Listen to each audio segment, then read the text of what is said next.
Praegu näeme uut kitsarinnalist režiimi, mis on rohkem omamoodi kerge päästikuga lausa ründamisaldis.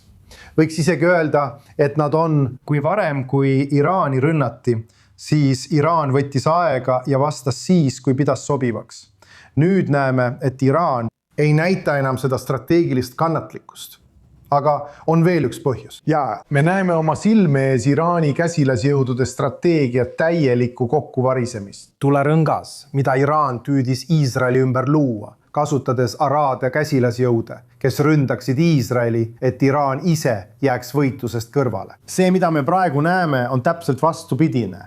Selle asemel, et käsilasjõud võitleksid Iraani eest, võitleb Iraan ise oma asendusjõudude eest. Iraan teab, et kui ta ei asu kogu jõuga Hezbollah poolele ja jätab selle oma saatuse hooleks, ootab seda sama saatus, mis tabas Hamasi, mis ei ole enam praktiliselt mingisugune tegur selles käsilasjõudude plaanis.